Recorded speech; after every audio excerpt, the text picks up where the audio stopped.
Regal Movie Masters. Unlimited.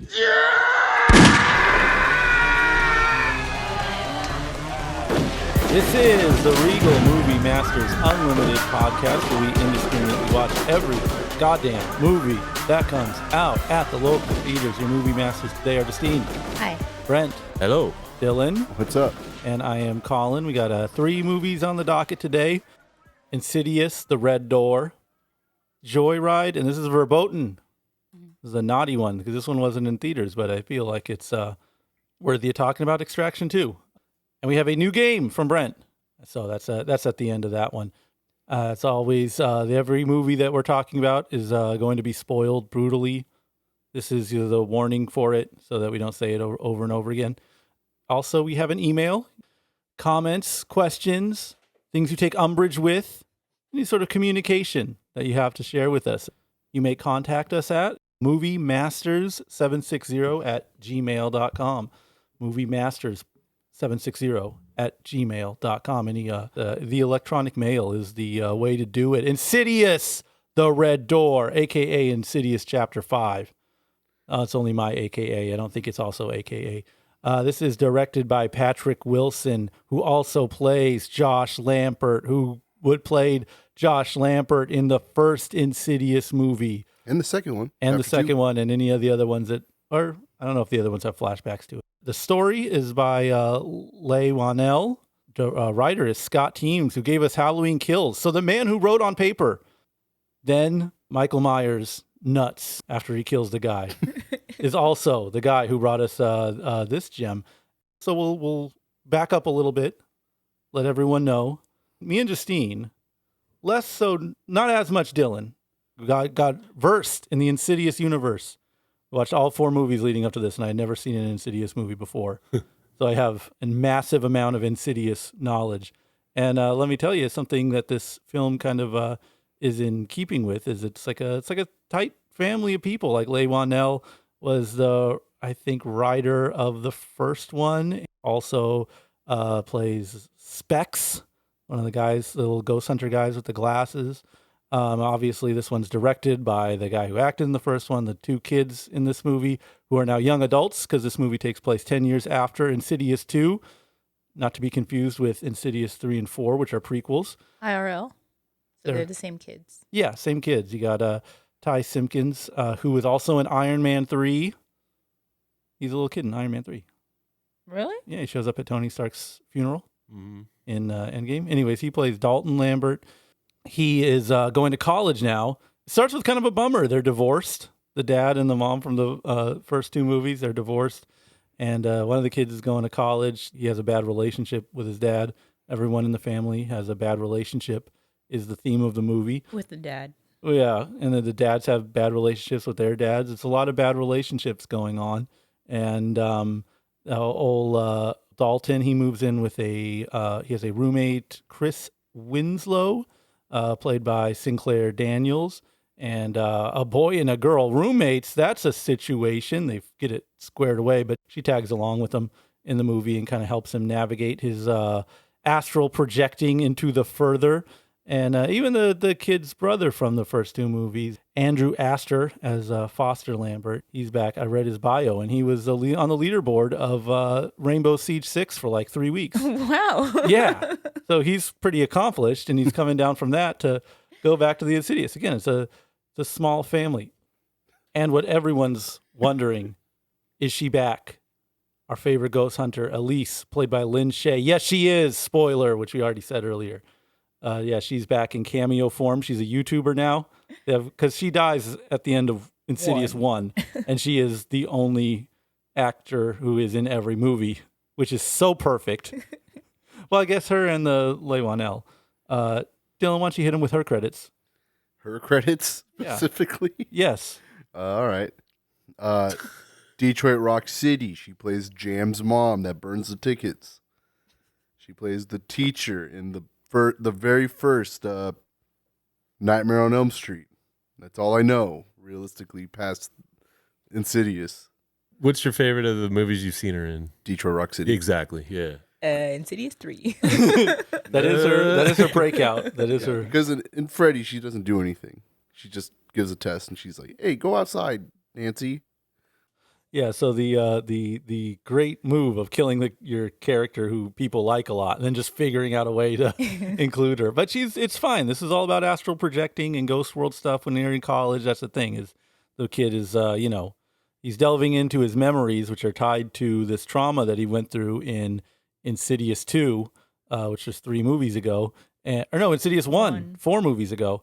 As a kid, because remember the dad goes crazy and chases him around as a kid. He doesn't go crazy; he gets possessed by a demon, and he chases him around as a kid. Well, now the kid, he's like traumatized by it, and he's working through his pain in his art, and he's diving into the astral projecting. He's finding haunted ghosts at the frat house. This movie's crazy. I got a solid pitch for the Insidious movies. I got 2 things, maybe 3. Well, 2, 3, 1. Is that Elise lady is really cool. Oh, I think it's cool to have like I don't know of any other franchise that has a horror protagonist be like a kindly aunt. It's kind of her energy. And then the further stuff, I like all that. They're astral projecting into this other realm. It's called the Further, and it's all like fog and set pieces, very haunted house. I don't know. I'm buying that. It reminds me a little bit of Hellbound, Hellraiser 2, which I mess with that heavy. The demons are cool, practical effects. That's kind of consistent through all the movies. They got demons in this one, and they don't overuse them. They kind of just jump at you. Are they different in every movie? Yeah, depending on the lore, because Elise is a paranormal investigator, right? So I want to say in the 3rd one, it's that weird lipstick demon. I've seen that one. The dress lady who's she's an abusive mom, basically, and so she's a ghost in hell. And then in the 4th one, it's her dad or whatever, Key master. Oh yeah, the key head who has keys for fingers. Yeah. And then in the or maybe the mom was in the 2nd one. Each one has different demons, and they're all dressed up weird, and that's kind of cool. And But they're not like demons; they're like ghosts. They look kind of like creepy okay, ghosts. Fucking assholes is what they are. Yeah. they're big old dickheads. Yeah.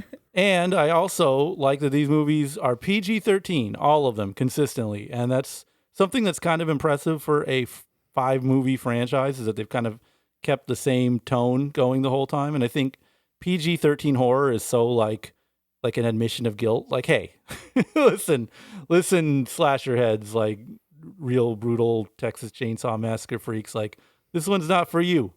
Keep walking. We're doing jump scares here. Not a lot of gore, no shower scenes, no grimy stuff that you weird exploitation freaks like. 1 F word per movie. Yes. Hard rule. So Did they cash it in every time? Every time. yeah, Okay. without fail.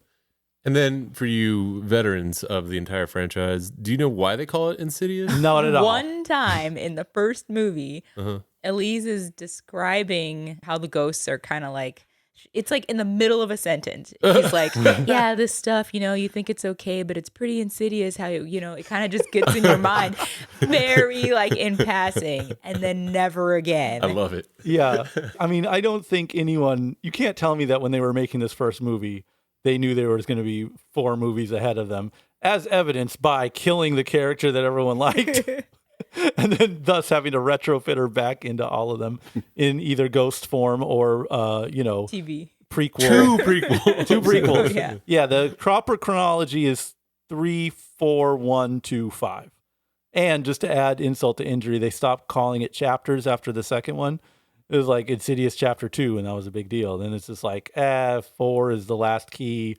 This one's the red door. Why not? And listen, I don't mean to Oh, no. get too chronologically confused here, but here's my request. You guys know we have an email. It's moviemasters760@gmail.com. And for the love of Christ, I need someone to explain why some of the letters are red in these movies and they change periodically, and no answer I've gotten is satisfying. You know what Dylan told me?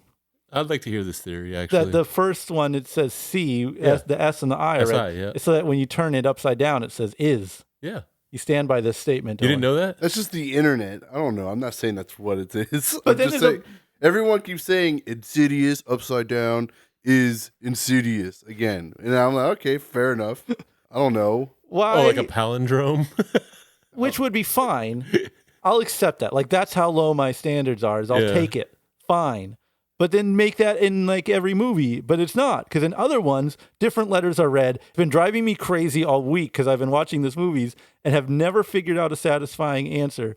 And the more I think about it, the more it's going to drive me crazy. So It could literally be a red herring. someone please explain it. Make it make sense. Of all the injustices in the world, I need to know why some of the letters are read. I still think my 4 is right.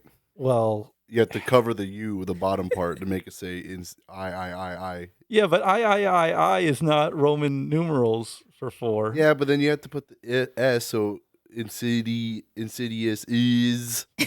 That's the weird part, is that the SI stays even if the other. Well, that's not true. In the third one, isn't it just the I's? See? Yeah, I don't know. The more you look into it, the more it'll drive you crazy. Look, they're trying things out. Yeah, they know what they're doing. Like left 4 dead, and the zombie hand says a 4. Boom, I'm in. Perfect. Thank you. It's the 4th one in the franchise. No problem. I'll let you juke the stats any way you want, but this red lettering thing. Did you have a theory at any point? Or No, because nothing is satisfying. I don't like Insidious is either. You turn it upside down and then you turn it back again. That's dumb. It's very dumb. Yeah. And then this one, they do it too, but then it really doesn't make sense because then the red is in the red door, which is like the subtext. Okay. And then the red is red, which is fine. Of course, make the red Yeah. part say red. But then that totally bombs your turning it upside down thing. Insidious is red. Red is insidious. I get it. You don't get it? The red door is, yeah. Was it? Am I confusing this with something else? Or was the poster? Did it say Insidious like vertically? No. The No. first one. Yeah, so I could see that, like if because you don't have to flip it upside down, you just have to look at it from the left or the right, and you could see is. That would be a lot easier to see. I Yeah. don't know why they continue to do it if they're not going to always have it vertical. Actually, but- back me up. What do we care if it is? Why is it called Insidious? It should be called The Further, because every movie they go into this alternate realm that's like between worlds, and they call it The Further. Yeah. That's what the franchise should be called. But The funny thing about it being called Insidious, other than everything, is that nothing is insidious about any of this. Yeah. Yeah. It's just It's like like- I learned a word. Yeah. Let's put it on. Let's make it the Why whole do you franchise. keep using that word? and I think the demons don't even have names. They're just given nicknames, kind of like Cenobites or something. Mm-hmm. I don't know. I like these movies. You do? Yes. Oh I my do. God. I really do. They're That's right. You're in your cozy horror period. yeah. These have kind of consistently been fun. I think this one, the newest one, is consistent with the others. Like, if you hated the others, Yeah, that's why I stopped. I went and checked out 3 after this one because you said that was the first one, and then I watched it. I said, Chronologically. "This isn't for me." that one has the greatest kill in any the car? series. Yeah, where the car just It wasn't a hits the kill slate. though. Oh, it's true. Not a kill. Greatest Just a- jump scare. There you go. Yeah. Yeah, she's just looking in the street and then gets hit by a car out of nowhere. Quite Yeah, literally. when I witnessed it with Colin screamed. Yeah. I was really Okay, happy. what was the other movie we saw this year where the dude got hit by a car and died? It was love again, but he dies off screen. Yeah, this Oh, one okay. is full impact. Yeah. Yeah, you see the body fly. Yeah. But anyways, that's in 3. And this one, yeah, it's kind of the same thing. They just it's just jump scare mania, pretty much. Volume. Which one is the one where she's looking in the suitcases? Is that That's 4, and that's Okay. that's the best one in the series. I Yeah, think. I think the cool thing about watching them all in a row is like seeing the progression of how they lean into things, Right. such as the jump scares. It's like they're setting you up, they're setting you up. Right. There's an unease because it's coming, and then they're like, just kidding, not gonna do it, but now I'm gonna do it. Yeah. So they get you because you just know, and it's funny. And this one was the same way, where there's a lot of times where there's like that high-pitched kind of eerie sound, and then you're like, okay, where is it coming from? And then sometimes it's something totally random. Was this the one with the window? Yeah. Yeah. That was hilarious. I won't spoil that jump scare. It was hilarious though. They're good at that shit too, because like since the first one, all the people are like never like in center of the screen. They're always like to the left or to the right a little scoot bit. left or right, yeah. And then, like, the first one when they showed the fucking Darth Maul demon, Yeah. he's like, for the first time, he's like right behind him. He's like in the center, and you just see half of him because the guy is blocking the other half of the screen. Now, all those movies, they all do that. They're like, everyone's like left or right. No one's ever centered. Yeah, Yeah. so you can see someone creeping up. But then, in this one, I noticed because in the big screen, everyone's like either to the left or to the right, and then you think something's going to happen, and then it just cuts to the next scene. Yeah. Like, God damn it. So what you're telling me is that Wes Anderson could never make one of these No, movies. of course not. Nah, he's not even capable of it. Unless they come out to the left or right. No, because in this Demon one, on the left, demon on the right. in Asteroid City, the guy comes from the sky. Oh, which it is have to come up. from above. But that was Gotcha. dead. That was also dead center. Yes. That was okay. That's true. But yeah, I don't know. I feel like just movies are back right now. Like every fucking movie we've gone to has been packed. It's like a summer thing, trying to get out of the heat. I don't know what, but there's been like a spike in like audience attending of films, and so like watching this one just like crammed in with a bunch of screaming people every time a demon pops up at you. It was fine. Dylan is a jumpy guy. Did you jump a lot? Dude, fuck. It pissed me off. You know what pissed me off the most? When he first gets in the astral plane or whatever it's called, and he goes into the girl's room. Oh, yeah. I don't know why I was like tensed up already, but he drops the keyboard and then Melodica. The what? Melodica. Oh, the melodica. And then I don't know why I jumped to it, but when it like cut to the melodica like hitting the table, I like jumped a little bit. I was like, fuck. I was like, damn it, I am not looking good in front of this person that I'm with right now. Looking like a fucking wimp.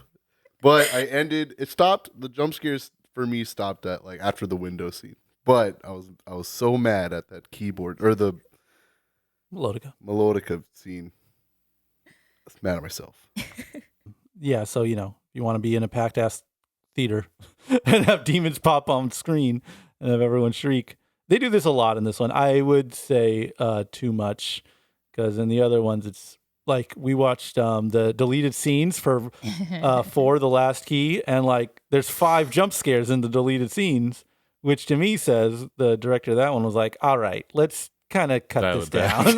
We can't do it every 5 minutes. This movie's pretty plentiful with the jump scares, but I don't know. I feel like if you're on the 5th entry into a franchise, you kind of know what you're doing and you kind of know what you're getting into as the viewer. So I feel like this one was certainly consistent. Am I wrong there? No. It's not like the movie is scary, but like someone's going to pop out at you. Yeah, I think it's like the equivalent of like pretending to throw the ball to your dog. Yeah. And then it doesn't go. Then it goes for it, and then it comes back and it's confused, and then you throw the real thing. Every time. Yes, consistently. Yes, you are the dumb dog in this scenario. You, the viewer of the Insidious franchise. Yeah. But I liked the the young adult aspect of this one. A lot of the stuff that happens in this movie is not just like the family and their home. Right. This is like the kid and he's away at school. And then there's like a side story about the dad trying to understand his powers. Basically, it's like hereditary power. Right. But they had their minds erased or Sure. something. Yes. So they couldn't remember. And so now it's like coming up because the boy painted a door. Yeah. And demons The power came of art, through baby. it, I guess. This is why you need to have funding for art classes, because Yeah. otherwise, how are you going to paint doors that give you the key to the demon realm? It's like finally there's one that's not super, I don't know, somebody having family trauma or something. Well, I mean, that is I know all it's it like is. But I know that it's I was about like to brush back on that. but it's not, his ghosts and stuff are not family trauma. Yeah, they're he's not just attached to seeing him. he's just seeing other ghosts, like them going to the frat party and having ghosts there. I think that's kind of what sold me on the first one. Like pretty quickly out the gate, I was like in on the franchise because the lady's like, "Our house is haunted. I keep seeing crazy, spooky stuff," and they're just like, "All right, let's move." They move, and then there's still hauntings, and the whole premise is like, no, it's the person that's haunted. And I think that's like the conceit of these films. Is like, well, the person goes away into this other world, in this in-between realm, and then demons from that realm jump into them and make them do bad stuff. And that's what the dad did when they were kids, terrorized them in Insidious 1. And this is sort of them, the young adult child who has all these suppressed memories kind of coming to terms with it. So it is pretty, I don't know. I think all these writers are just in therapy, just trying to figure out ways to work out their bullshit on screen, which is, a time-honored tradition. It is funny to have this immediately follow up The Boogeyman, which is kind of the same thing, right? Family secrets and, confronting versus not confronting and grief and yada, yada, yada. Sort of Skinamarink too, right? Yeah, these things are kind of, well, if you want to say that Skinamarink was about anything, Right. wasn't committed enough to be about that. But I mean, Ruby Gillman. yeah, of course. Oh my God. The horror film of the summer, I think. Yeah. Needless to say. A horror event. Yes. Have you ever, in all your years on the planet, and this goes out to anybody, had somebody just immediately come into your life, like the Chris character, and talk to you that way? I think, that's It's a normal thing. introvert / extrovert deal. Like, Okay. it's kind of the only way that quiet, introverted, quote unquote, people ever really have friends at all is if one of those kind of people just come around and tornado you up into their solar Okay. system. Yeah. Okay. And then she's like, come to this frat party. And you're like, all right. I mean, I know what you're saying. Felt a little heavy-handed to me.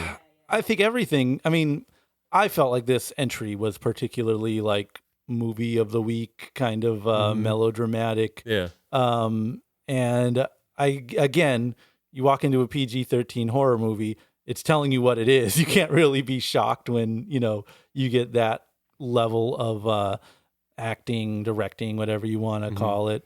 So that didn't put me off too much. I will say that the fresh off of 3 and 4, which focus on Elise and are pretty Elise heavy. Like, I don't know. To me, that's the exciting part of the series. I like to see some, general issue ghost hunting and exercising.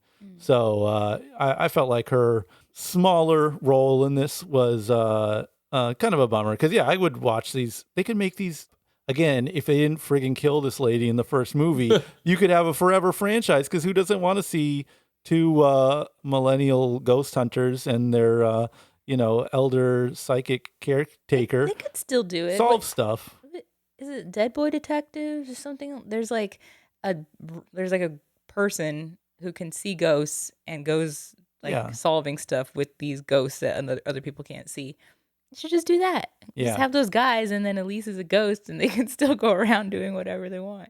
I'm not opposed to this. Again, I just want, episodic ghost hunting features. This could be a damn show pretty easily.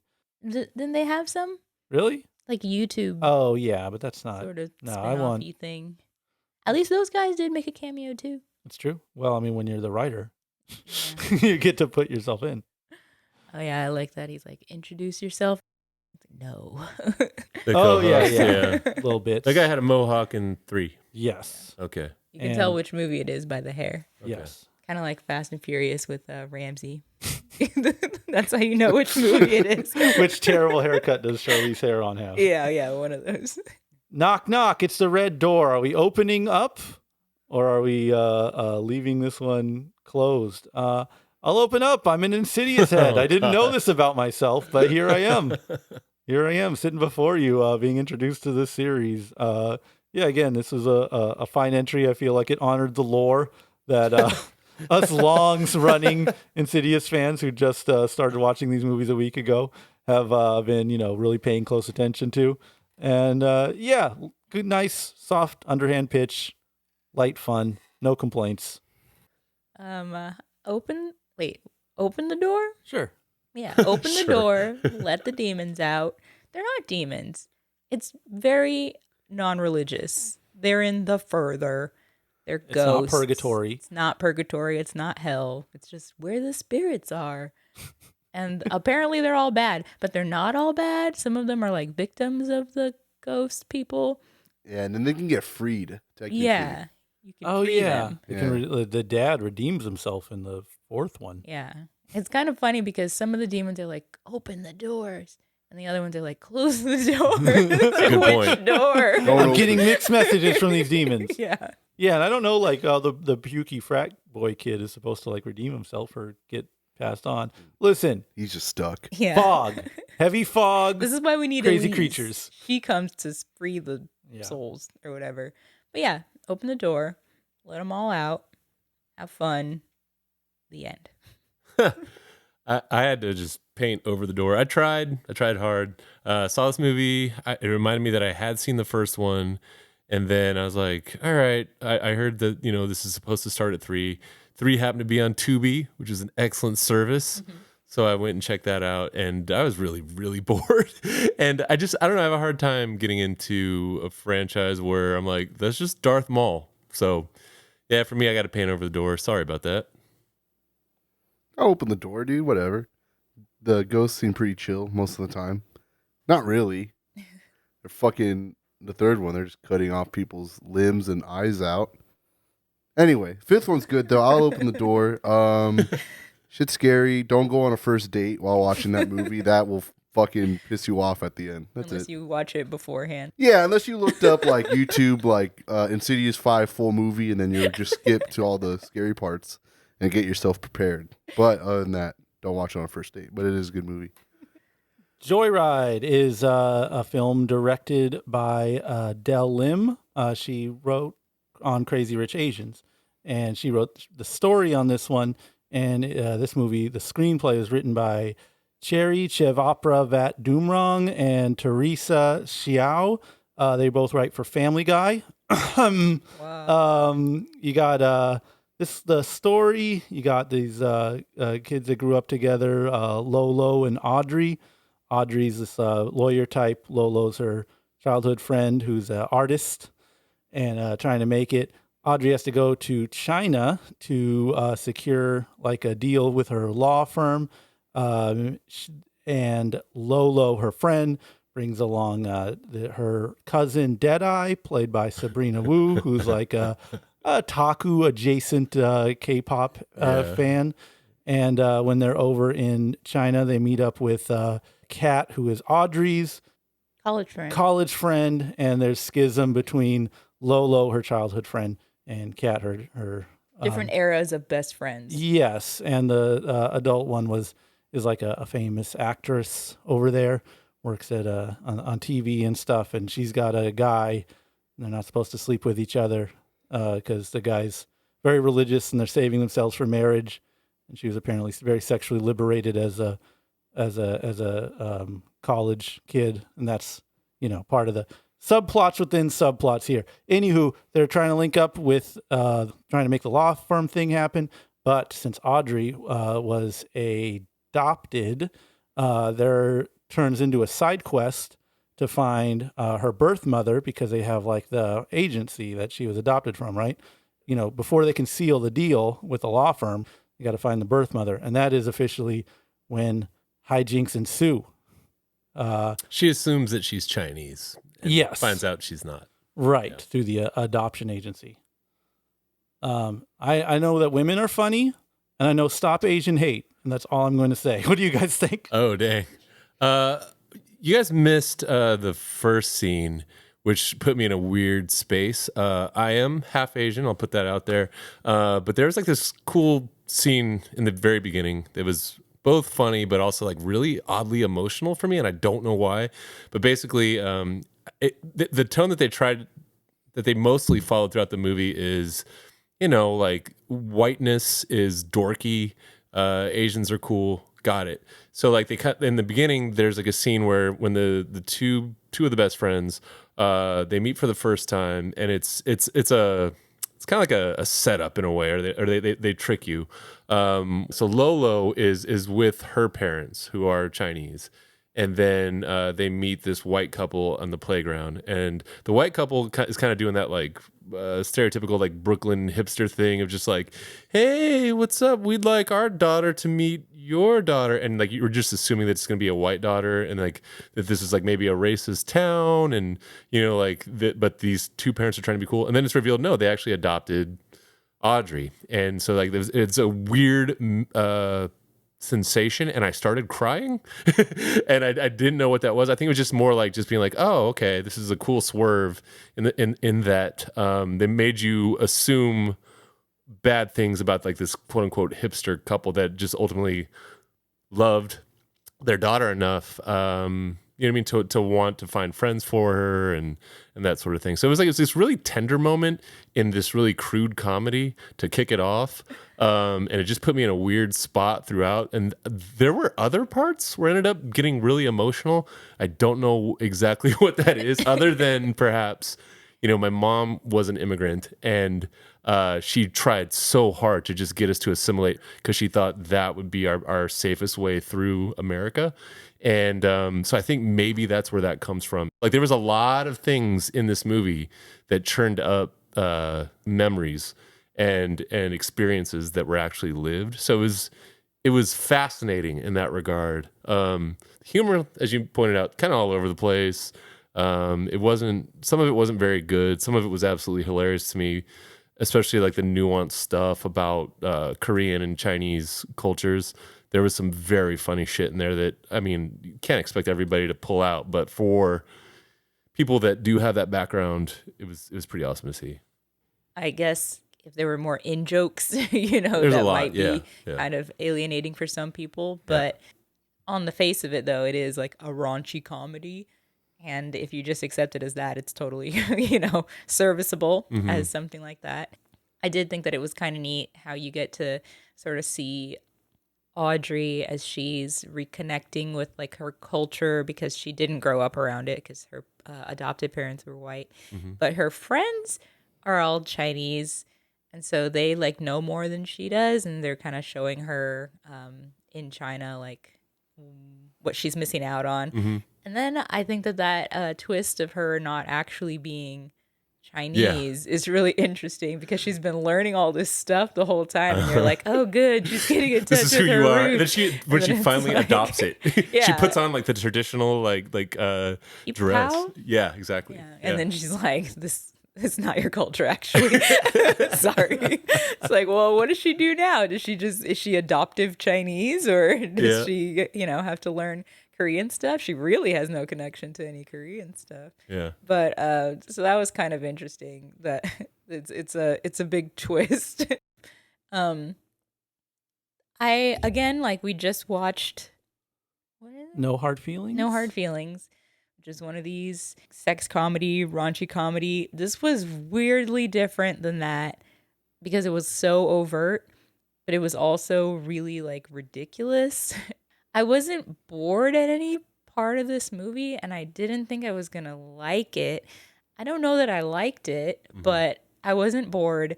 And the whole time I was like, they're just doing stupid stuff, like again and I'll be again. honest, it felt like perhaps overcompensation to the stereotypes of Asians in cinema. You know what I mean? So it's like, oh no, we're going to show. I can't say that this is what they were doing, but it was so over the top that it felt like there might have been a conscious choice to be like, hey, let's do dick jokes. Let's talk about our pussies. Let's have the camera in one of our pussies. You know, like You got like Seth Rogen as a producer and like a handful of that cast. Yeah, seems, I don't know. It's weird seeing like Bros and then No Hard Feelings and this. It's like we could do bro comedy still, but just put different people in front of the camera, and the same people are behind the camera by you.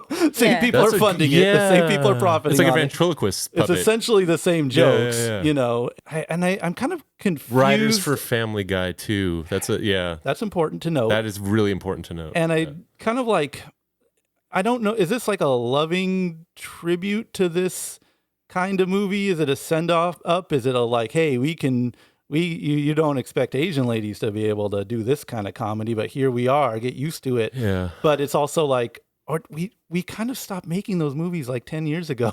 We stopped making the good ones 10 years ago. Like when you get into like I think a lot of this stuff to compare it to like Seth Rogen-y, Apatow-y comedy is a little favorable. I think a lot of it leans a little more like Van Wilder, American Pie kind of comedy. Yeah. And it's like, we really stopped making those movies 10 years ago. So either the existence of these films, of which this isn't the only one, like I said, we've seen a handful of them recently.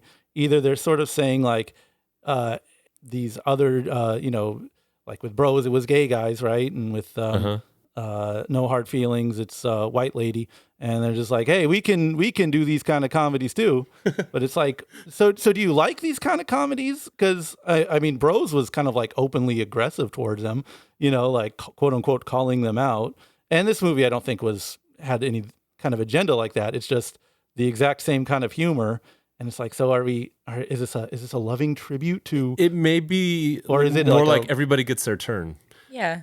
I think that's what it was, because I have never, I've seen a million movies that have that crude style of humor. It's, it's like you said, it's old hat at this point, but I haven't seen like Asian women, right, like in those roles. So yeah, there was moments, where, like I said, it's a very confusing night at the movies. I was just like, I was laughing through the horror movie. Now I'm kind of crying at like a over the top, like tired joke written by people from Family Guy. Like, what the fuck is happening?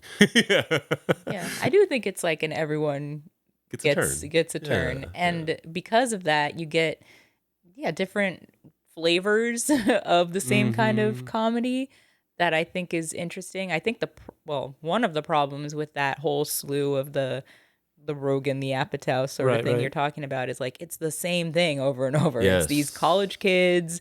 Road trip, sex virginity happens, stuff, sex blah, exists, blah, blah. Drugs are there.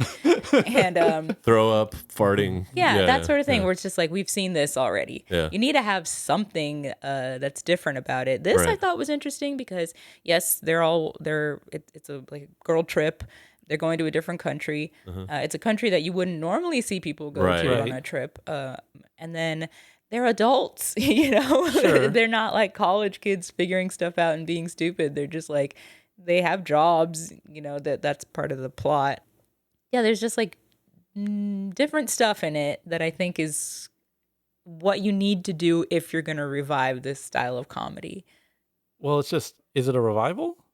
Is that? Oh, you were just saying intention? there was like 3, in the Yeah. past like year or something, and then there hadn't been in 10 years. Right. I mean, and I guess that's what's kind of strikes me as odd about it, is as to the like everyone has a say bit. If this was coming out during the heyday of a Harold and Kumar and all that kind of stuff, it'd be like, oh sure, it's another one of these. But it's the fact that there's this spurt of movies like this coming out so far after we had kind of washed our hands of all of that.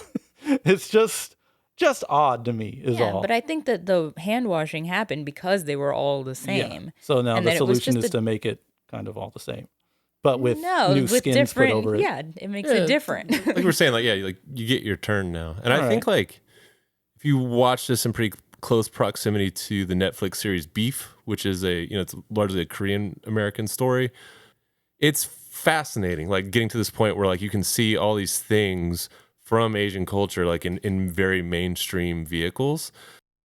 Beef is a way better series by far. It's got comedic elements, but it's also, I don't know, it's just better written. Do they do a Asian-centric lyric parody of WAP? A song, a very relevant current They song. do not, thankfully. Okay. Yeah, mercifully they don't. I'm sorry, which was the one that you said was better then? Exactly. Okay. I'm not sure. Jury's still out. Yeah. It's I think that's what it comes down to, is just everybody getting their turn at this very tired style of comedy. Great. Love it. Which is like, that's the thing. It's like I got something out of it because of with my background. So it was just, I don't know. It was a trip. Dylan, what'd you think of the movie?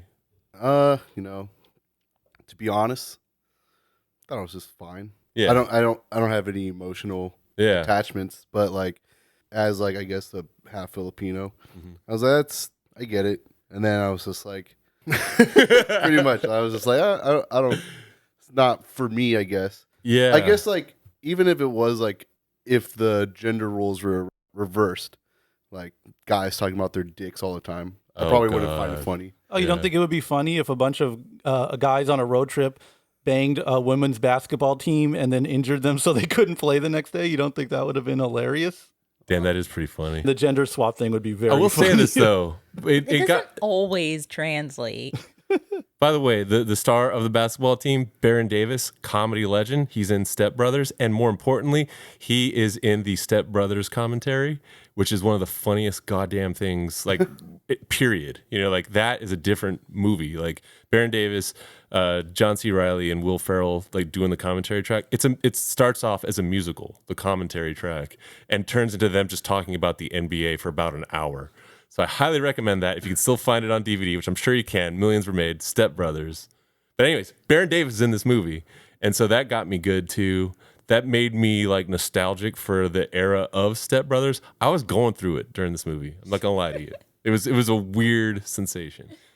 I was thinking about how these movies are like coming back around, and I don't particularly like these kind of movies, but I accept them existing, and you have to think about it in the context of like, okay, all those like American Pie, whatever other kind of movies happened, and now it's like a different cultural climate, and there's a new batch of teenagers, like we get older, but teenagers are the same age. Damn. So like they always need to have these coming Yeah. out. So it's like the new batch, but that's why you're seeing the different variety that you wouldn't see in the 90s or the 00s or whatever. It's just new. Yeah, because of the wonderful streaming service called Tubi, I've been watching, like, just coincidentally been running into a bunch of older movies that have this same style of humor, like Stan Helsing, which is just like half of it is like people making fart noises and just The world is not ready for the parody movie revival. I'll just put it out there. yeah. Oh, I am waiting. So, but like I'm watching, I'm like, God damn, like I was trying to figure out, where I was in the world that I didn't know that this movie existed when it came out. But yeah, I was just older. Mm-hmm. So you're right. But there's plenty of people that probably went and saw this movie. There's probably people that still watch it for the first time at a certain age and think this is funny. As huge as those movies were, people like that stuff. Yeah. Ultimately, I think like the economics will determine the success of these films, As because always, like yeah. the aforementioned Bros was like a horrific flop. What about this? Did you get a peek at how this is doing? I'm sure. I mean, I think No Hard Feelings is doing well. I don't think it's like hard to believe that this will do well. But I think that the difference between then and now, as far as like the movie succeeding, is like just the technology. I think most bratty teenagers don't need to watch full-length feature films to hear crude humor. Like they can kind of watch their friends do it on TikTok or make it themselves. And I really think that it was social media and stuff that kind of, I think you'll probably, if you chart the graphs, you'll probably see a rise in that as you see the fall of raunchy teen comedies. And I think that's partially, attention span wise, it's like you can just see kids, throw a cart at an old lady on whatever social media platform and get, everything you need, as opposed to like a long setup, like, the fucking boomer ass movies that we like, like Step Brothers or something. You don't need Will Ferrell to fucking give you yucks when you can watch someone your age just doing the most outlandish fucking, what was that shit? The devious licks, you can see fucking children stealing a toilet from your own high school. You don't need to, watch a guy fuck a pie. And I kind of think that as far as like a new generation goes, so it's a twofer, because on one hand, they're watching that instead of the movies. And on the other hand, they're making that kind of content instead of the movies. And I just kind of think the whole genre as far as feature-length films is kind of over, like in the same way like rock music has kind of been over, at least for me, since like Terminator 2, I would say is where I put the last pretty significant moment. You could still make them. People our age at least, are still quoting Step Brothers to each other. I don't know that people are going to be quoting No Hard Feelings to each other. I doubt it. I'm sure there were a lot of movies like that because they were so popular back then. You had like the B tier, the C tier that were being made that people aren't quoting and don't remember either. But that doesn't mean that there won't be one in this new batch, let's say, that will have, I don't think it'll have that impact culturally because it's a totally different climate. But that doesn't mean they're going to stop making movies like that. Like you could say that about literally anything. Movies are not what they used to be at all. So Tell people that are to still going to Avatar. make no hard feelings or Yeah. whatever. People are still going to make Somewhere in Queens, Sure. even though you don't have to, just because you make movies is what you do. Yeah, but I don't know. I just don't think that like judging it on how much it's making is indicative of the kind of movies that they'll continue to make, as much as it is like the way they need to adjust to the new way of consuming media.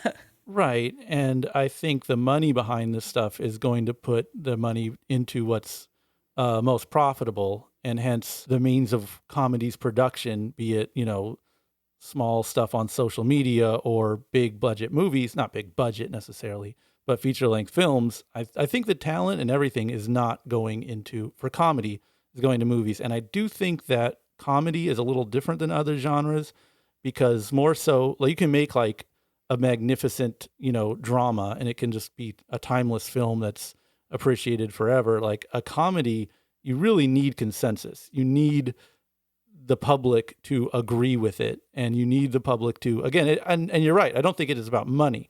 It is absolutely, though, about relevancy. And there is a kind of give and take there. And comedy, I think, even more than a Marvel movie or something, makes a lot of money. But a comedy can get by on not making a lot of money, but it has to have legs. It has to be relevant. It has to be quoted. It has to, so on, et cetera. And it also has to make money. Like all those American Pie movies, they don't happen if that first movie isn't insanely fucking popular. Yeah. And not just popular, but like, profitable. The whole fucking, like, I don't know what things were like at your school, but you mentioned band camp at mine, and people knew what the fuck you were talking about, and that's, and I don't know if I see any of these movies that I've seen yet. And again, yeah, maybe you're right. Maybe this, just because it hasn't happened in the past decade and change, doesn't mean there's not a shift on the horizon. But I think the last quotable I heard from a comedy was "My name a Jeff," and that was the last like catchphrase that stuck. I don't know what that is. That's from 21 Jump Street, right? 21 Jump Street 2. But Borat, whatever the fuck we're talking about, that's a long time ago. And if a movie can come out and have that kind of impact that it becomes part of the cultural lexicon, super. I'm not counting on it, just like I'm not counting on ever hearing a great rock record ever come out again that's new. And it's not to say don't do it. It's just like, I kind of read the writing on the wall here. That book has kind of been written and closed. If I'm wrong, I'll be very wrong, but I'm pretty comfortable with where I'm at on that. Yeah, there's something to my that. expectations, etc. We saw this 3 nights ago. I couldn't tell you a single joke from it, like verbatim. I couldn't recall one. There's not a standout one that's like, oh my God, this is a classic moment in comedy. But then, yeah, like you said, like it's a Rogan vehicle in a way too. Like you said, you stop putting certain faces on the screen. You replace them with what's more culturally appropriate now, and it's still the same style of humor. So, Joyride. Are we hopping on the plane and taking a ride? Or are we staying home? As for me, again, Ernest's review would say watch the trailer, especially the Red Band trailer is pretty indicative of the film. If that trailer speaks to you, you're gonna love this movie. Justine?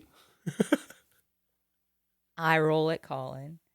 I'm not the target demographic for these movies, and I don't like this type of comedy, but it is a perfectly fine comedy the way that it is.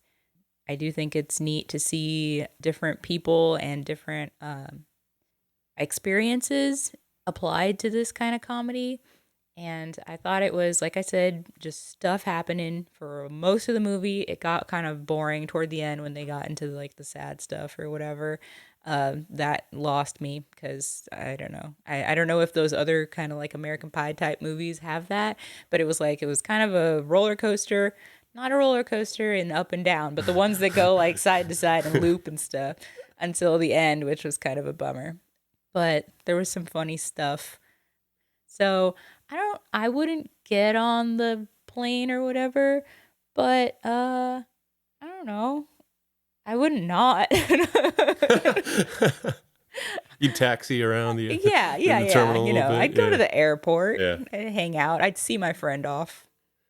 Yeah, so this is not a good movie at all. So if you want to go see a good movie, there's tons of other options. But you know, if you happen to come from a background Chinese, Korean, and you want to see like little glimpses into some things you may have lived or experienced, it's worth just tossing onto a streaming service. But yeah, if you just want to see a good movie, there's tons of other options. Yeah, I'll take the Joyride, dude. That's all I got, really. I have nothing else. It's like a strong B. I give it a B minus. But weirdly, I will say, like, opposite Justine, I like the drama stuff more than I did the actual comedy. I did too. I don't know why. Yeah. I was just like, I was more invested in that than I was. It in the made me actual jokes. feel, yeah. But other than that, yeah, I like a B, solid B minus. Solid. Solid B minus. I feel like that's a D in Dylan years, but we're mixing it up. Okay, we only I don't know why I think we're like an in between week or something. There's like big movies coming out each week that I think are like, they kind of told each other, this is your week. Yeah. Next week is my week. So that's, I think, what's happening. Yeah, so we only had 2 movies to watch this time around. There's a third which shall remain nameless for the time being. Maybe it'll be on next week, maybe not. But for now, it's been too difficult to get into the theaters. But you know what's not difficult to get into is your Netflix app and watch Extraction 2, which is directed by Sam Hargrave. I thought this was interesting. He's a stunt guy. And like I John don't Wick. know if that's exactly what I was thinking. John Wick is the movie directed by a stunt guy. This is like the only movie this guy's directed. Well, this one and Extraction 1. So we got a stunt guy directing movies. The John Wick parallels are pretty apparent. It's written by the Russo brothers. They brought us, they directed a lot of episodes of Arrested Development. They directed You, Me, and Dupree. Those are the big movies. They did a small one called Captain America, Winter Soldier, and Civil War, and Infinity War, and Endgame. A lot of those may also star our friend Chris Hemsworth. I always say Helm. It's Hemsworth. And I didn't know this. This is based on a graphic novel written by Andre Parks, who did this graphic novel called Ciudad, which I have not read and I would like to read. Really? Yes. So this is a comic book movie.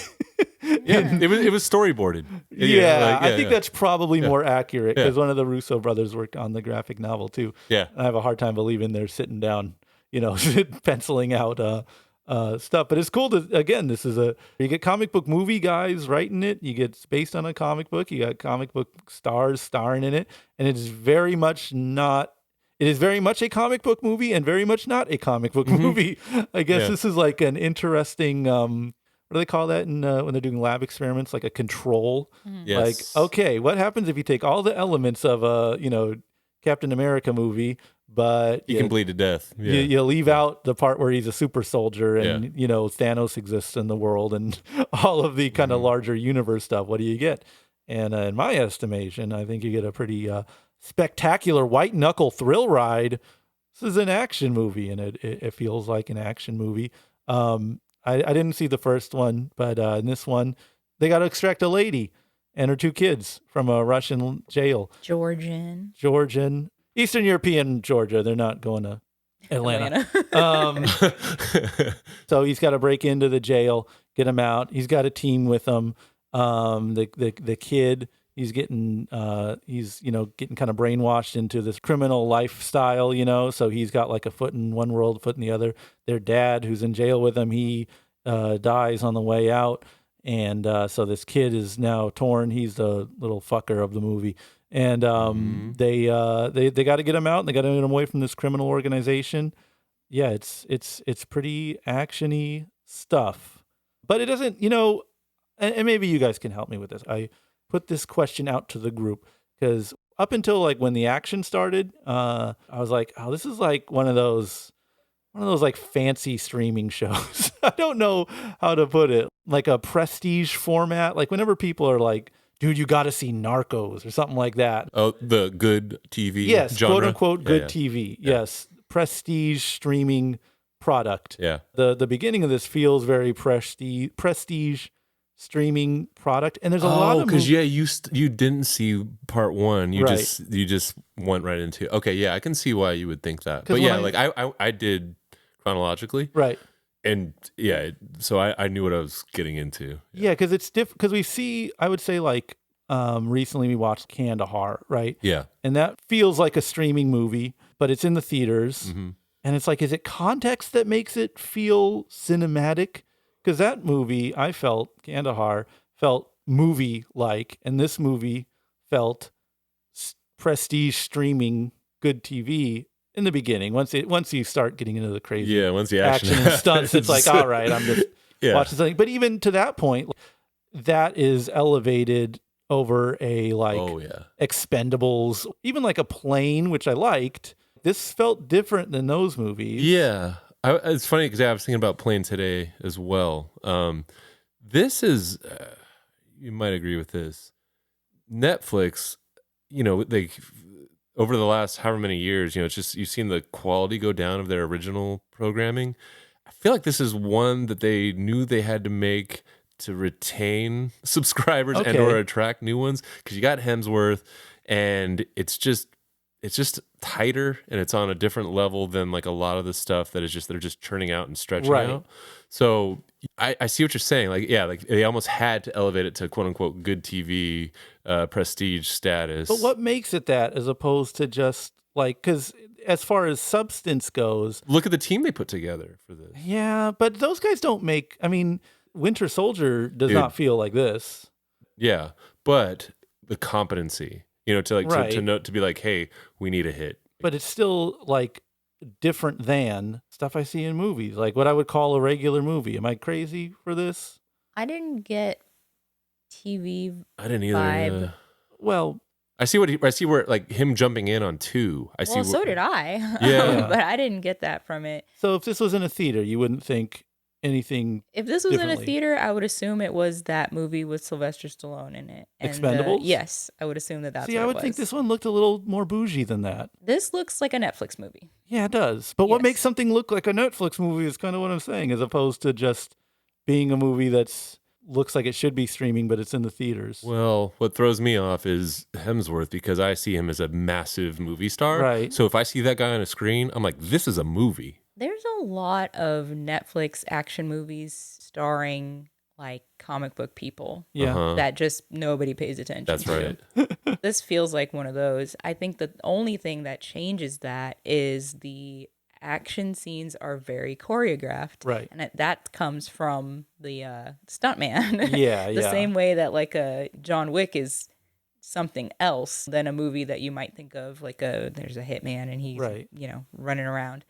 So maybe that's where you're getting the kind of prestige TV thing from, where it's sort of like more detail oriented than like spectacle. Is it relatively new, the phenomenon you're talking about here? I mean, it's I'm again, this is like I'm making this up as I'm saying it. I could believe that I am straight up just responding to like the color saturation or something very surface level, or like, it could be. I don't know, some of those shots when, again, not counting the action stuff, but like, I don't know, shooting from like behind a guy while he's walking down the farm, and it's just feels like, oh, I'm watching bougie TV. I don't even watch a lot of bougie TV because I kind of don't like it.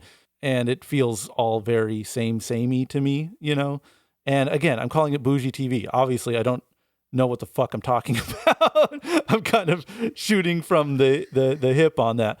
But I don't know. Did you enjoy Plane or this more? They're really different. Okay. I guess I would say I enjoyed this more because I really like when things are choreographed. Right. Yeah. I guess maybe a more apt comparison would be John Wick 4. Right, Yeah. which does not feel like a Netflix movie. That could be a Netflix movie. Man, this is like the deeper I go, the more lost I get. I can't. Because again, there's not huge things happening in John Wick, Yeah, it's just this is like there's huge stuff happening in it, but in the way that a Netflix movie still can. Like I don't know if there's some Anthony Mackie movie that's kind of like this.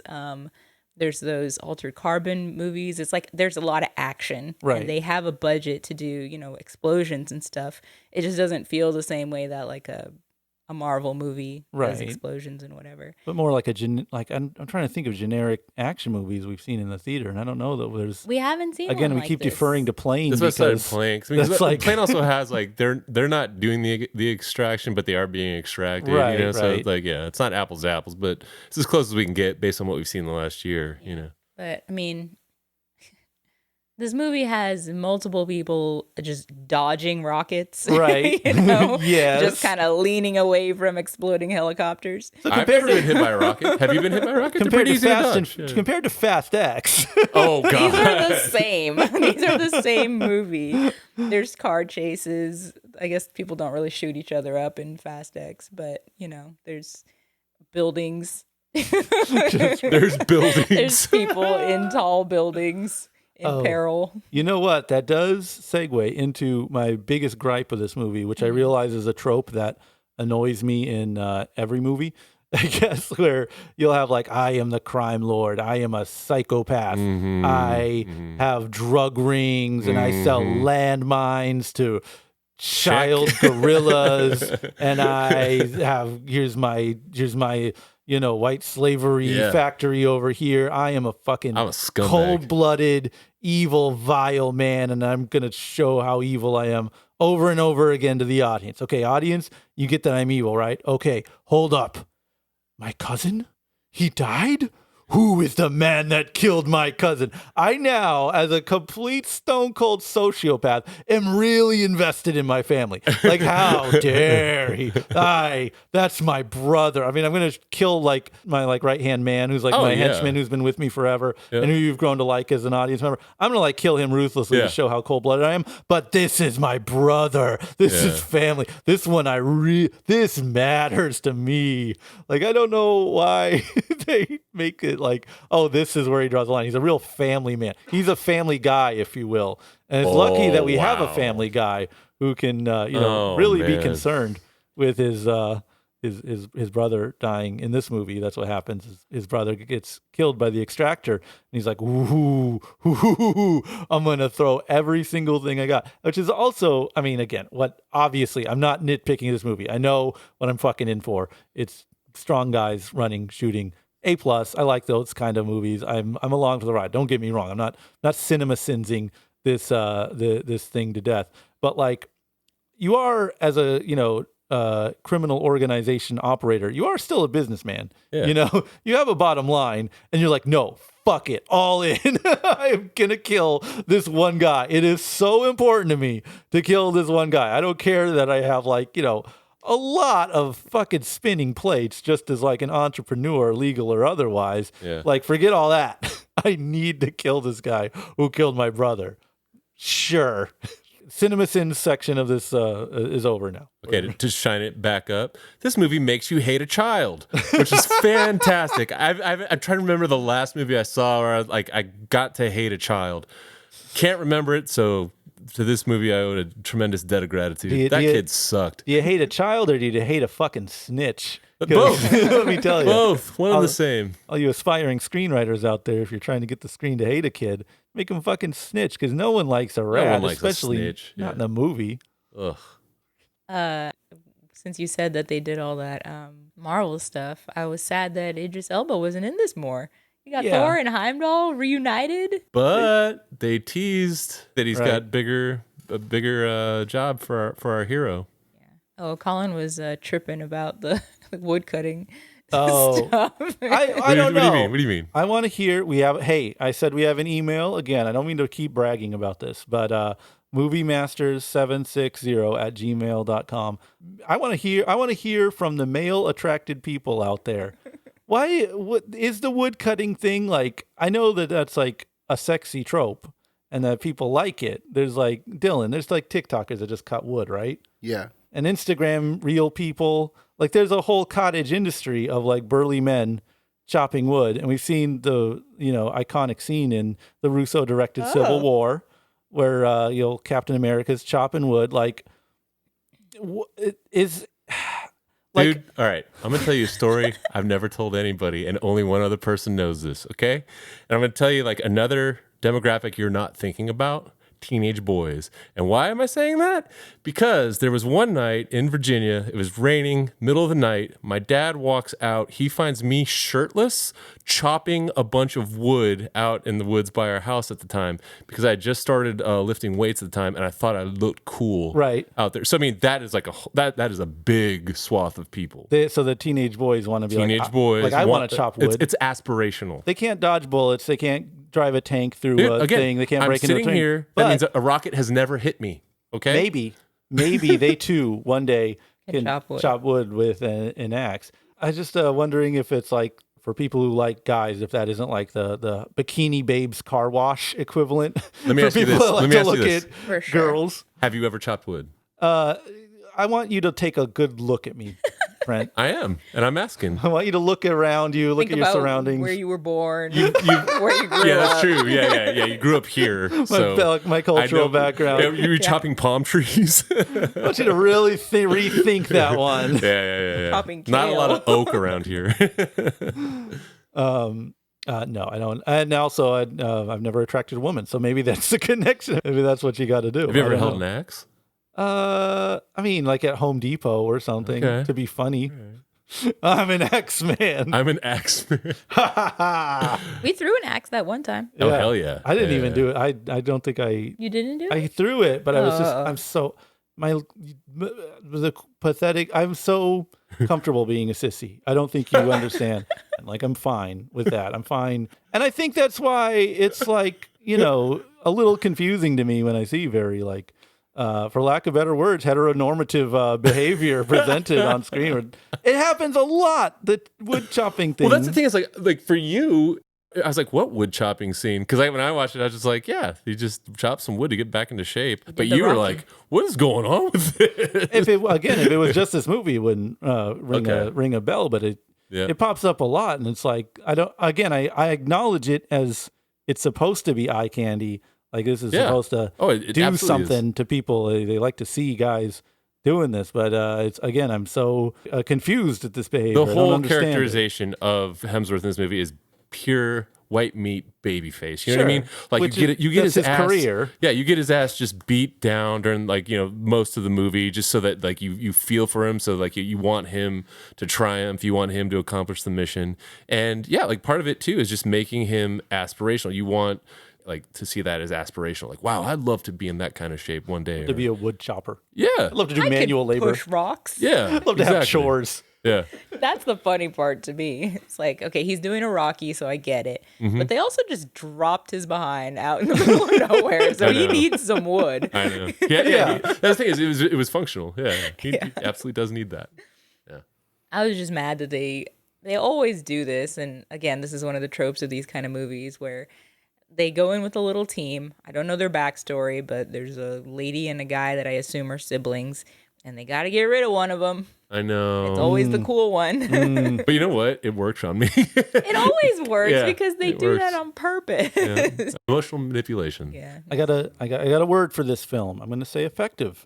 Yeah. I think a lot of the techniques they use and everything kind of worked. You know what I didn't like? You were talking about these long shots. Right. And that was pretty cool. Like, feels just like one really long shot, like Children of Men style. It's presented as, I think obviously there's pretty clear cuts in it. Feels like it. That's kind of neat. But this movie did make me really dizzy. Like, it just would spin around so much. Yeah, I think the long shot, I believe that like that technique was introduced in the Spice Girls music video Wannabe.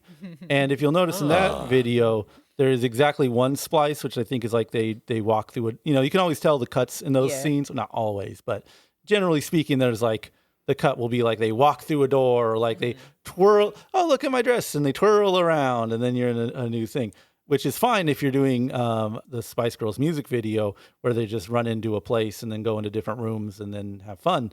But when you're doing like a 20-minute shot with like, and obviously this wasn't like a one take thing, but like, even if you were, it would just be impossible. Yeah. You have to break it up with these cuts, which are just, in this case, someone like moving their head really quick to look at the next person.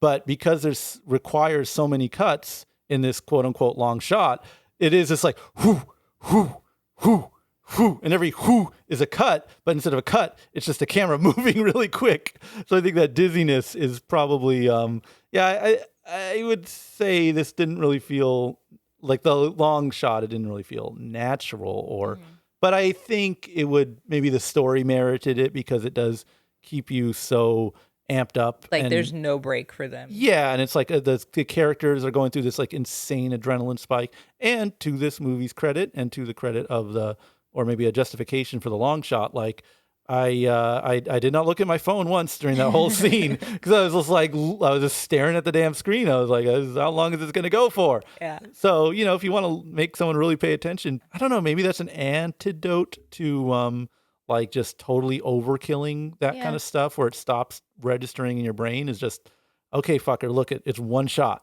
quote unquote. go with it. And but that shit kind of worked for me. It definitely worked for me, yeah. So overall, the Extractor 2, are we going to get extracted? Or are we just gonna stay in jail? Extraction 2. Right. Extractor would be better. Yeah, that'd be awesome. I'd still watch that. The Professional, it's him. Extraction, no, Extractor. So they didn't want to say like, Thor is the Extractor. And then you're like, okay, we got a new Extractor. People could be like, no, that's not my Extractor. My Extractor is Thor. Who's this guy you got? No, hell with that Extractor. But if it's Extraction, then they're not pinning it on one person. It's just that every time they have to be pulling somebody out of somewhere. Yeah, if they don't extract, then that is bullshit, actually. I think you can call them out on that one. I guess, again, it's all economics. If this shit pays, I don't know how Netflix none pays of us for know.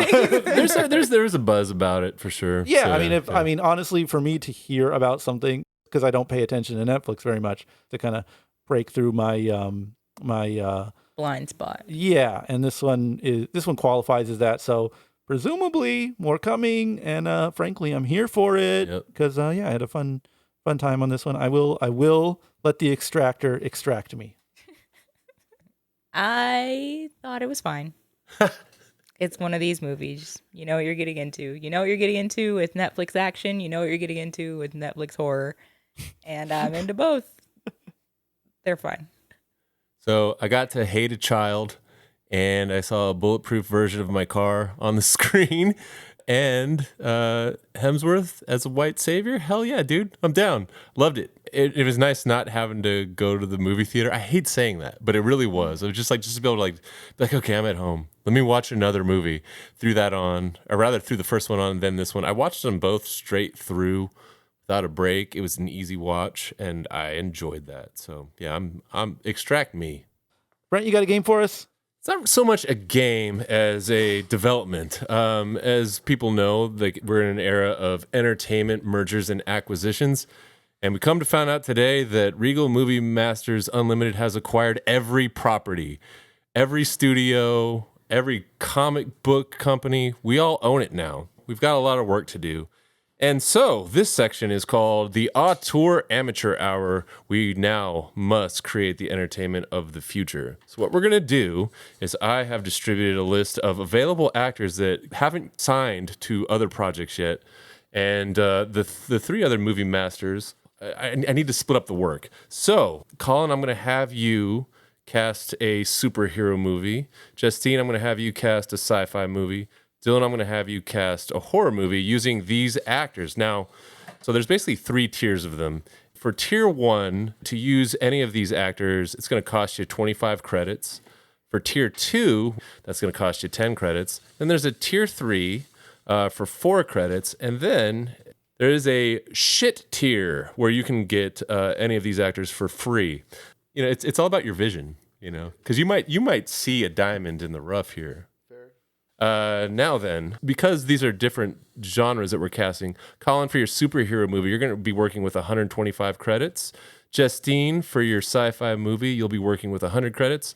And Dylan, we're making a sort of like a medium budget horror, so you're getting 75 credits to build your cast. Now, you are all executive producers for these films. You're also the writer and director, so we don't need to worry about that. You will be hiring actors. And if you want, the other 3 of us can help you craft what the plot of your movie is, the story. Again, we've acquired all IP. So if you want to use existing IP for your movie, you're allowed to. For instance, like Colin, if you wanted to make another Captain America movie, you can. We own it all. If you want to create something new, totally fine. If you want to reboot something, you can. If you want to pull an obscure comic character that hasn't had a movie made, you can do that. And Dylan, if you want to, we've already covered what you would do for a new Saw movie, so I will say that that's probably off the table. But yeah, any horror franchise that you want to resurrect, add on to, or just create from scratch, you're allowed to. Okay, this is the catch.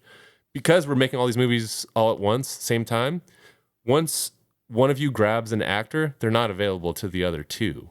So I think we're going to go one by one using your allotted credits. We're going to draft from these actors in these tiers until you fulfill the amount of credits that were allotted to you. We go round table, right? Yeah, but we need to determine who goes first. Yeah, no. So we got 1 through 3. Okay. Justine is 1. I You're am 2. two. Dylan is 3. Okay. Yeah. We're gonna hit the random number generator 6 times because movies has 6 letters in it. I like that. Arbitrary. So 1, 2, 3. Ooh, they're gonna hate it. The number is 2, which will go to me. So it'll go me, then Justine, then Dylan. Okay, so yeah, let's do the snake. So like we'll start with you. Who are you taking off the board for the superhero movie by which you have 125 credits to spend? Charlie Day as the titular Plastic Man in the film Plastic Man. That's a cheap purchase, my friend. That was not only like 4 credits? Boom. Yeah. Okay, so you've got 121 credits. I will not need them. There have to be other people. I What know about one- Woozy? I know. What about their boss? You know he has a son. Plastic Man has a son? See, you're gonna need All those right. credits. All right, Justine, for your sci-fi movie, do you have a pick? Oh, I can burn through these. I forgot I got, what do you call it? Cameos. Yeah. Gonna have some expensive ass cameos. Yeah, good. Like spend more on your cameos than you do your lead. I'm gonna go Jake Gyllenhaal. Ooh. All right. Do you want to reveal your concept now, or should we wait until you get your roster? We'll wait in case Okay. I'm changing my mind. Yeah, I like that. All right, so Jake is what, tier 2? He's $10. Yeah, that ran you 10 credits right there. For your sci-fi venture? Yeah. Okay. Do you have to tell? I said what my movie was. At some point, she will. I will. I'm saying She wants to if make I sure can she make gets the her cast. point. Okay. Yeah. And then you got the plot. Okay. All right, Dylan, for your horror franchise, which you're spending 75 credits, who are you taking? We could do remakes, right? You can do whatever you want, man. We own everything. All right. I'm going to have BJ Novak Okay. as the man behind the camera in my Cloverfield, the remake. Whoa! You're gonna reboot the whole thing. Yes. I love that. There's 3 of them. Let's just reboot it. Okay, so you want him just to direct, or do you want him to be in it as well? He's going to voice it because he's going to be like, oh my God, there's a fucking monster. All right, so he's at least voice acting. Yeah. Okay. And I guess he's manning the camera. He's the man behind the camera. And at the end of Cloverfield, you do see his face, kind of, I think. I love this because the whole premise was that you'd be writing and directing, and that you're just picking a cast. But you threw a curveball. I like that. You also like that guy's off our shit tier free list. Yeah. So you're doing great. Like you're saving me money. All right, go ahead and take another actor since we're doing the reverse now. All right. Ashton Kutcher as the guy in front of the camera. He's getting another free one. Yeah. Is that your lead? Yeah. Or Okay. yeah, I guess, because what's the actual lead in Cloverfield? That's not the monster. What happens in Cloverfield? It's kind of like a Godzilla. Yeah, they're at a party in New York, and then all of a sudden the fucking aliens show up, and then they're running around trying to get away from them. Oh, he could be like a vlogger. Yeah, it's like a found I footage. guess if you want to go new wave, it'd be 'cause in streaming. 08, it's a little different. There's no real vlogs happening. Yeah. Well, yeah, he'd be like a TikToker guy, I guess. and he's flossing, and then boom, Yeah, Ashton monster pulls Kutcher's up. flossing. Yeah, 50-something-year-old is just a famous TikToker. He'd just be a YouTuber. we'll give him like a food review thing if you want to be bland about it. No, I can see him. Oh, dude, mukbangs. No, he's like a. Make him like- add a bunch of weight. No, he's what's that one guy's name? Casey Neistat. Oh, okay. See, it's like Yeah. that. He's that kind of person. We'll go to Justine for her second pick. You have 90 credits left. whereas Dylan has not spent a dime yet and has 2 actors. Willem Dafoe. Ooh, I kind of had a suspicion you might grab Willem. He is on the 4 credit list because I looked up his salary for movies, and he actually doesn't take that much. Because he's cool. Yeah, he's in it for the love of the. He's love like of the a game. working actor. He'll do a bunch of movies for a lower rate. Unless I think if he's going to come back as a goblin, you got to entice him with a couple more pumpkin bombs Probably, than if yeah, he's hanging out in a bougie apartment by himself. All right, back to you, Colin. Who'd you like to take for Plastic Man? Well, we got the titular lead, Okay. with Charlie Day, and we need some nervous energy, Okay. for Woozy Winks. We could go so many directions because on one hand you go against type and you go Jason Momoa. That would be pretty funny, right? That would be Have, very like funny. the hunkiest guy at the world Yeah. as the portly sidekick, and that's a good bit, but too much confidence. And how can you blame him? I'm liking Owen Wilson. I think he has the gift of gab, right? And that's what you need with a Woozy Winks. But ultimately, I think it's Joaquin Phoenix. I think Joaquin Phoenix is Woozy Winks. I'm thinking of what I'm thinking of. You know damn well what I'm thinking of. Yes. Him a little on the portly side, a little on the nervous side. Some would say afraid of the world he's in. That's our Woozy Winks for sure. You said Plastic Man has a boss. Yeah. Yeah. That's going to be Bill Hader. Yes. That's good. Yeah, you need a 50s guy. Bill Hader can do a fast talking man. 50s guy. Well, that's a steal at 4. So you got 2 bangers off of the 4 credit list. You got Charlie Day and Bill Hader. As if you don't really need a lot of money to make a good superhero movie. Exactly. If you have good talent This is behind the it. lesson we're learning here. All right, Justine, it's back to you. I'm going to go Zoe Saldana. Okay. What tier is she on? 10 money. 10 money. 10 money. She costs So you've 10 only money. spent 24. Yeah. And we go to Dylan, casting a horror movie where so far he's got 2 actors to work for free. All right. Well, thinking about it, Uh-huh. I'm trying to remember Cloverfield like as a plot Okay. and like what happens if I'm gonna do a scene for scene, beat for beat remake of Okay. Cloverfield. Like what would make more sense? That's I awesome. think I might have to put Sherry Moon Zombie in there. Okay. And she's gonna be one of the ladies that gets infected, like impregnated by the aliens, and then when she gets quarantined, she explodes. Okay. That's gonna be that person. If anyone remembers Cloverfield, that's a very famous scene. So she is also on the free tier list. So far Dylan's spending 0 monies. Do I also get Rob Zombie in that team, or is it just Sherry? You know what? Hold on, let me check. Yeah. You know what? We just hit the production he was on just got canceled. You can take Rob if you'd like. I liked him to be there, not on camera, but like on set. I like him to be like the director of photography or something. Okay. I feel like he has a good eye for I'm that. going to attach Rob Z to this. Is he still free? Yeah. But you also you can make another pick. Oh, it's my turn now. Yeah. Still again. Yeah. So what? I'm still 75 credits still? You still have let me check. Let me call accounting real quick. They say you still have 75 credits to work with. All right. Yep. Actually, you know what, Dylan? Yes. They like the cut of your jib. They just bumped it to 85 credits. 85, I get You 85. now have 85 So the credits. numbers are a little harder to control. People are really looking forward to this. Dude, a Cloverfield reboot? People are going nuts. With Sherry Moon Osborne with the person that I mean, dude, dies. we're one BJ week. Novak is I guess they all die technically. Yo, Cloverfield. Exactly.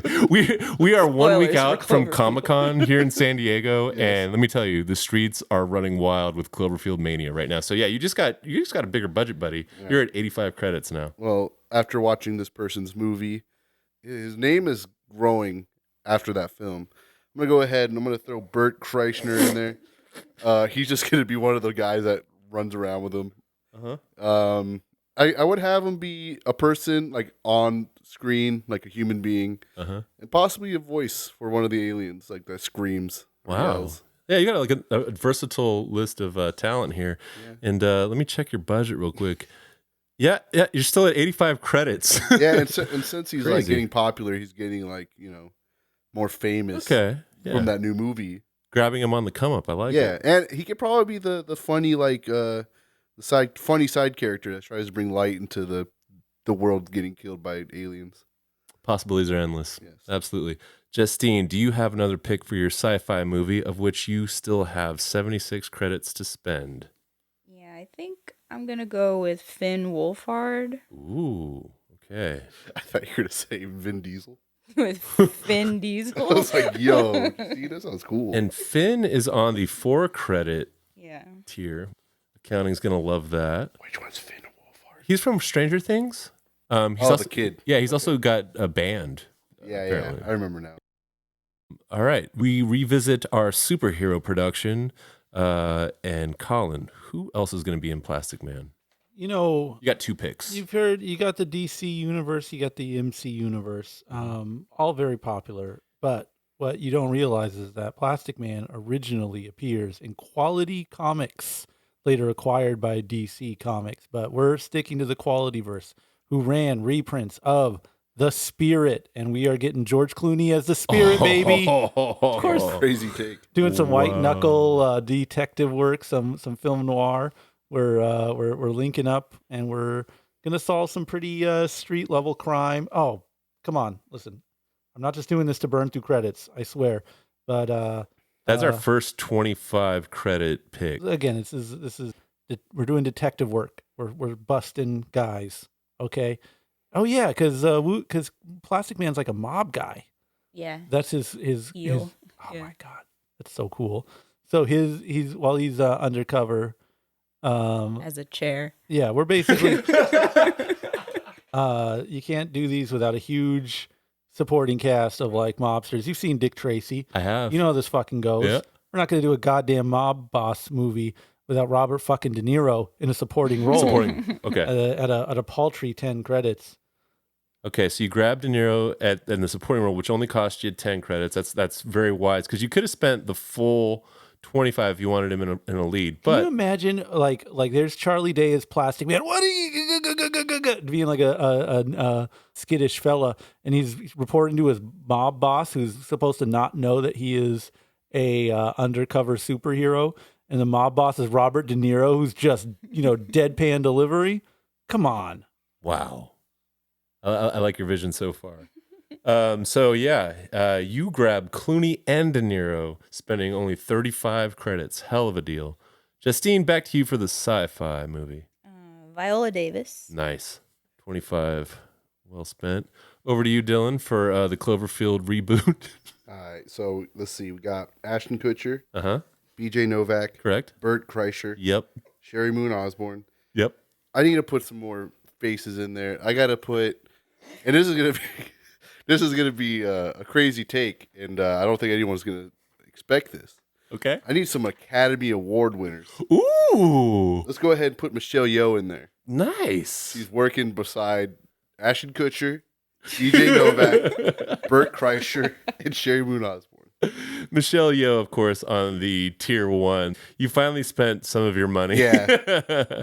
And after scoring 4 free actors, you spent 25 on Michelle Yeoh for the Cloverfield reboot. Yes. Who's playing the gun against her head as not seen more accurately in Transformers Off-screen. Rise of the Beast. Optimus Primal's holding that gun to her head. Okay. Or the Cloverfield alien monster. Yeah. I don't know. Say it. Say Optimus Primal. Say Cloverfield monster. Yeah, exactly. You're just torturing this poor woman. Guys, there's a freaking Cloverfield monster over here. Yeah, you got to make up words for it. Yeah. Why you put Gerard Butler in the 25 credit? That's the the most unbelievable He's part expensive. of this. He's expensive. He's very expensive. Yeah. Come on now. Dylan, my turn again? you've got another pick. All right, let's see. So I just spent 25. I need some more faces. I need some more I agree. So far, let's see. I got 3 guys and 2 women. Mm-hmm. Let's throw another woman in there. Okay. Margot Robbie. Ooh. There's a lot of sex appeal in this Cloverfield movie. Yeah, Margot not in danger of Justine picking her. Well, I mean, I just got to put butts in the seats, man. Yeah. I don't know how much Cloverfield love there is nowadays, especially after those 2 sequels. Right. But I got to make sure people fucking watch it. Exactly. Justine with Margot off the board. What's your move? Well, I got to pivot. Yeah. Oh, Tiana Taylor. Oh, what a score! Isn't she on the 4? Yeah, $4. That's $4. Now's the time to grab her for sure. So yeah, we got Tiana in the to be named momentarily sci-fi movie. Okay, Colin, you're also doing fine on credits. Do you need more actors? Well, we need more. Again, this is crime stuff. This is mob bosses. We Round need it out. mob bosses on mob bosses. We need rival mobs. We need rival gangs. This is all that sort of thing. We're getting Kid Cudi. He's Cudi. Yes. And we're gonna go for the most sadistic of them all, like the guy that maybe all the other mobs are like okay with bringing together to take down. We're gonna have William H. Macy just play a real sadistic fuck, just a real vile, Creepy. diabolical monster that George Clooney as the spirit is going to show up at some point. Yeah, so Macy, just like Defoe, does volume for relatively cheaper. So yeah, you got to steal there. 4 credits for him, and then 4 credits for Cudi. So you only spend 8 on your giant tentpole superhero movie. Justine, we're back to you on the sci-fi tip. Parker Posey. Ooh, very nice. Also recently in Beau is Afraid. And I think I had Parker on the tier 3, so that only cost you 4 credits as well. Yeah. Dylan, you got a couple picks if you want them. I want them. Take them. Let's go ahead. I'm going to throw more women in there. Let's throw Salma Hayek in there. I understand. Yes. Yes, I understand. And then Uh-huh. I wrote this name down. I don't know if I really want him. Let me double check. Some cost you 10. John Cena. Go ahead and throw John Cena in this Cloverfield reboot movie. Great work. I love that. Yeah, Cena cost you 10. Oh, Cena's a 10? Yeah, Cena's definitely a 10 because he went up. Plus, did you see he just came out at Money in the Bank, back to WWE? It's pretty sick, dude. That's gonna cost you a pretty penny. That's fine. Yeah, he's a busy man. You got to pay a little extra. I'll take it. Justine, back to the sci-fi flick. So far, we've got Jake Gyllenhaal, Willem Dafoe, Zoe Saldana, Finn Wolfhard, Viola Davis, Tiana Taylor, and Parker Posey. Do you need anybody else? How much money do I have? You've got plenty because you've got All right. 24. I'll take Matt Damon. 25. If you do want to put him in a supporting role, we can shave off. We'll put him at 10 then. All right. He will be in a very his small agent role. will not accept it. Okay, got it. It sounds like it's all coming together over there. Yeah. Colin, who do we need? Two picks. Well, again, it's the quality comics cinematic universe. We're going to need the Blackhawks. And the lead Blackhawk is going to be none other than Denzel Washington. He's going to be a dignified, military covert ops leader type who's obviously going to be brought in to take down some bad guys. And you know what? I think we're doing all these like mob goons and stuff like that. If I don't have Pete Davidson as a goon, I think I've really undersold this Dick Tracy for the 2000s that I'm pitching here. That's a great pick. 2020s, I guess it is now. Yep. Or whenever this goes into production. All right, back to our sci-fi flick. Do we need any more actors, or are we feeling good? Tons of talent still on the board. Michael Keaton there still? Michael Keaton is still available. Yeah, I'll take Michael Keaton. Michael Keaton comes off of the tier 2 10 credit list. Dylan, you got a couple picks if you want them. All right. 2 more 10 picks. Okay. All right. I like this. Got Jared Leto. Nice. He's there. He's just there. He's just there. He's there in Cloverfield. He knows he knows BJ. He knows Ashton. He knows Bert. He's just there. Then we got Stephanie Sue. Nice. Reuniting with Michelle Yeoh again. Exactly. So I like what you're doing. That's always nice to see. Yep. Like a reunion. Yep. Yeah. Justine, do you need any more actors? Paul Rudd. Ooh. He was my B team for Plastic Man. He would be a good. He would be a good man. Plastic Man. Colin, you have 2 picks. I'm gonna need some malls, some like mob ladies. Yeah. Gun malls. They call them, right? Gonna go with Priyanka Chopra. Okay. And hey, you loved her in The Pope's Exorcist, baby. It's Alex Esso. She's gonna be playing little mob ladies. Yeah, she could do it. Yeah. Sure. Both of them could do that. Okay, so I think you grab both of those off of the 4 credit list. So for only 8 credits, you got a couple mob ladies. Okay. Justine, I got to tally up your, see where you're at here. I mean, you could remove people if you need, but I'm liking your cast. You are over budget by 6, but that's okay. By 6? I feel like I'm way under. Did I only get 100? Yeah, you have 100 credits. Because it's like we wanted the superhero to be the tentpole release, right? The sci-fi, we're rolling the dice because we don't even know the concept yet, right? We just believe in you as a writer and director. All right, you know what? I'm going to scratch Paul Rudd. Ooh, okay. John Boyega. Okay, so we're swapping in Boyega, but you still have another pick because like that replaces your previous pick. Oh, okay. Yeah. He's 4. He's 4. Okay, great deal. So you have 15 left if you want to be on budget. Barry Keoghan? Yeah. I still don't know. That's a great pick. He should be on the 4. Yeah. Okay. Back to Dylan? Yeah. Hit me with 2. All right. I have a request. Yes. I'm at 75 and I have 85. Yes. If I could just get $4 more. Oh, dude. 100%. All right. Because I was going to do John Boyega and this next person, but John Boyega, the free agent, has just been taken. Yeah. But I got a replacement, Mm-hmm. but I needed the extra 4 for it. Got you. So originally I wanted Mia Goth and John Boyega. That's diabolical, dude. Yes, it is crazy. And the roundup, since the 4, I'm gonna add Pete Davidson into the roster. Pete Davidson Oh, off the he's board. Plastic Man. Goofy Off the Goon. board. Oh, I did miss that. Wait, Yeah. wait. Okay, how much was Pete Davidson? $10. He was 10. All right, give me a second. Is Timothy Chalamet still free? Timothy Chalamet is available for your Cloverfield reboot. I'll take him, please. That's So a Mia great Goth pick. and Timothy Oh my Chalamet God. is now added into the roster. Wow. All right. Let me add you up real quick just to make sure. God, Hollywood needs to fucking make this movie. Like, legitimately. Big names, but they're all like side characters compared to BJ Novak and Ashton Kutcher. Why? What are the characters even doing? in He will Cloverfield? explain it to you momentarily. Okay. But yeah, so we're already bursting at the seams and way over budget on this Cloverfield reboot, by the way, at 89 credits. But we like the auteurs over That's here. $14 more. And also, he already pawned off his directorial debut onto Rob Zombie. So we go to just No, I don't. You I can take said BJ Novak could do it. Oh, that's right. Yeah, he could Rob do Zombie, I want him to do photography. Oh, yeah. Gotcha. So BJ Novak is kind of bossing him around. They're like, nah, Wow. Beach, that shot's not going to work from that angle. Look at the light. BJ Novak bossing around Rob Zombie. Only a Dylan production could bring that to light. All right, Justine, do you need any more actors? Rob Zombie could pull that shaky cam shit off. I've seen the more human than human video. Yeah. Yeah, but BJ does? Novak makes a better movie. Fucked up part is I cannot argue that. I can't argue either. Yeah. I would watch a Rob Zombie movie over a BJ Novak movie anytime. But harder to watch. Yes. Anyway, As you've seen with Guy Dylan's... Fieri. Ooh, Guy Fieri in the sci-fi pick. Interesting. damn, as the chef. Available for only 4 credits? Why not? Make the risk.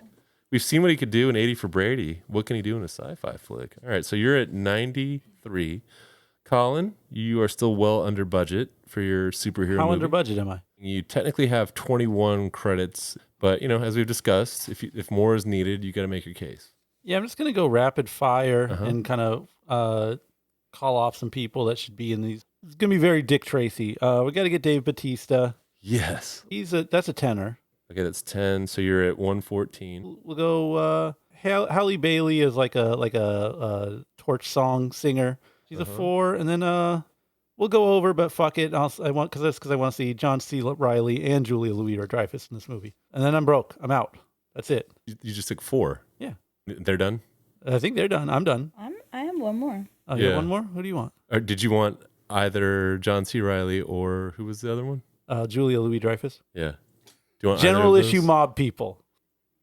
I'll take Glenn Howerton. Okay. And that means you, Colin, you do get Dreyfus and Riley. I'm a little over, but Yeah, it's fine. That's how It's a these things go. superhero movie. We're good. Okay, so to recap all the draft picks for the 125 credit big budget tentpole superhero movie revealed to be Plastic Man, Colin has selected Charlie Day in the titular role, Joaquin Phoenix as Woozy, Bill Hader, George Clooney as the Spirit, Robert De Niro as a mob boss, Kid Cudi, William H. Macy, Denzel Washington, and his buddy Pete Davidson. We've also got Priyanka Chopra and Alex Esso as mob ladies. Dave Bautista wanders into the film. You've also got Halle Bailey, fresh off of The Little Mermaid, Julia Louis-Dreyfus, and John C. Reilly. Most of these are general mob people, except for Denzel Washington. And then Jessine's sci-fi movie, which will be revealing to us momentarily. She got Jake Gyllenhaal, Willem Dafoe, Zoe Saldana, Finn Wolfhard, Viola Davis, Tiana Taylor, Parker Posey, Matt Damon, Michael Keaton, John Boyega, Barry Keoghan, Guy Fieri, and Glenn Howerton. Curious what this will actually be. And then for the Cloverfield reboot, which we were trying to make a mid-tier horror movie budget-wise. Dylan was very, very good with the pocketbook. He acquired 4 actors for free somehow, including B.J. Novak, Ashton Kutcher, Sherry Moon Zombie, which came with a free Rob Zombie, Bert Kreischer, Michelle Yeoh, Margot Robbie, Salma Hayek, John Cena, Jared Leto, Stephanie Sue, Timothy Chalamet, and Mia Goth. And if I can add one more. Oh, yeah, sure. From the free shit tier. Anything you want, buddy. If I can add Sebastian Maniscalco just to get killed. Okay. Yeah, you do need I a need body people count. to die. Yeah. Yeah, I mean, like, he could be a character, but he just needs to die at some point. Yeah. But while doing his routine, or like, how do you see him dying? Talking about being Italian or something. He's like putting on a cologne, gets killed.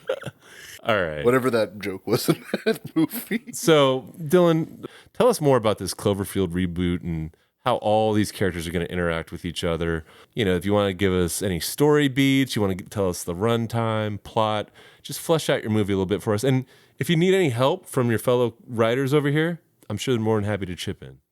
All right. Well, I guess I would want BJ Novak to be the cameraman. And if I remember correctly, he is also the main character that you never really see. And I want his love interest to be Margot Robbie. And they're running together. When they go to the going away party at the apartment, you see Margot Robbie's mom, Michelle Yeoh. You see BJ Novak's mom, Selma Hayek. Ashton Kutcher, Bert Kreischer's there. Bert Kreischer's girlfriend, Sherry Moon Zombie. Sebastian Maniscalco. Jared Leto, I think I said that. Jared Leto is dating Stephanie Sue. Okay. Timothy Chalamet's there, and he's also girlfriend with Mia Goth. Okay. And that's why they're a lot of couples in this movie. Yeah, there's a lot of couples. None of them are single, except for Michelle Yeoh, who's dude. I hate that there's a method to your madness. Like the order that you draft it in is like precisely who you put together as couples. Hey, you know, They're all just running from the Cloverfield monster. getting picked off one by one. Lots of heartbreak, lots of sadness. Yeah. So they're at the New York party, going away party, and then the monsters crash, and then they're one by one being picked off by the aliens, getting chased around, trying to get to the quarantine area or the military, whatever. I forget where they're running Sure. to. Yeah, and then you know, one by one, people are dying. Sherry Moon dies, Bert dies, Sebastian dies. I want Sebastian to die first. Okay. And then Jared Leto can die, and then sadly, like Michelle Yeoh, who is oh man, Margot Robbie's mom dies, and then Ashton Kutcher's mom, who's Salma Hayek, Oscar dies. winner dies in Yes. your movie. Well, she's expensive. Old, yeah. So, wait, you're gonna try to get out of not paying her? Well, I'll pay her off, but hopefully she'll take a discount. Man, you're such you're like a studio loyalist. You're always looking to save us some money. Well, they die towards the end. They all die. Good point. But you want Michelle Yeoh, like your only tier 1 25 credit actress, to die. Third? Fourth? No, she can die towards the end. Oh, Like she okay, can die cool. after like All right. Jared and John and Yeah. Wait, John Cena's gonna die in your movie. yeah. Anyway, that's my movie. What are you trying to do? 90 minutes? Longer? 2.5 IMAX. Why IMAX? Big ass monster, man. Oh, you're gonna show a lot of the monster this time? Yeah, there'll be more monster, and Okay, like respect. even the I'll try to make the sewer scene scarier. I appreciate that. Yeah. Thank you. That would work. You know? Statue of Liberty, instead of the head Uh-huh. getting thrown in the streets, the entire statue is thrown, Dude, and definitely the scary. monster is like 5 times bigger. You can't see it unless you Unless I you go to guess- IMAX. Well, if the entire movie is shot on a camcorder on the ground, you never. But in IMAX, dude, Yeah, the movie is shot on a camcorder, but is only shown in IMAX. Yes. It is never released on home video. Like you can only go to IMAX theaters to see it for its entire run. It's like your demands as an auteur. Yeah, if anything, it comes out Criterion. Yeah. Some special format. Yeah. A24. Yeah, dude. Yeah, I mean, we own it all. You think they would redo it, or I have to go through Bad Robot? Or No, whatever? well, anything that you think will help your production, you can do. So, yeah, what do you think? Drop it on A24? A24 sounds cool. What's the other one? Neon sounds pretty cool. Neon might be better for a Cloverfield reboot. I would say so, especially if it's an IMAX release and 2.5 hours camcorder shot only. Yeah. That should be really fun to watch. I remembered why I want the parody movies to come back, so we could have not another A24 movie. That would be so. You could genuinely do something funny with that. No one ever will. So. Yeah. No one It'd ever be will. so hard. I know, because the only people who would get the references they were making are not people who are going to go watch see it. parody movies. Yeah. And the only people who would watch parody movies are not the people who are like, what's A24? bursting up in Lady Bird to get whatever references they're Damn. making. Or it'd be Men. a lot of like, I hate my mom, and then she gets hit by a fucking cow, and then the cow is related to 3 billboards in Ohio, whatever that movie's called. And then, it'd be fucking crazy. A lot of hot dog fingers everywhere. It keeps going. Oh yeah. Oh, they make fun of that like super hard. I mean, I'm telling you, you just go. I mean, well, it's just like all the parody movies. You just like sort by highest grossing down. I guess, and I guess you could make that movie the real basis of not another A24 film. Everything Everywhere? Oh yeah, because they go to different parallel universes. Yeah, right? yeah, And you're yeah. in the Sacramento, you see the Ladybird late girl, and she gets, Yeah, they you're make in fun of her. Oh, what's the fake Wicker Man one? Midsummer. Midsommar. There you go. I mean, that one writes itself. Yeah, it'd be a lot of that. I'm surprised that. I mean, if those parody movies just kept going for a couple more years, and they you would bring have back Anna Faris for Midsummer. They would have gone Yeah. insane. Come on, man. We need to talk about a brand new film property, Plastic Man. You got a ton of actors, roughly around the budget. You went a little bit over, but that's okay. Tell us a little bit more about your movie. What are you going for? Is this an IMAX, straight to IMAX as well, or what are we doing with this? This is all formats.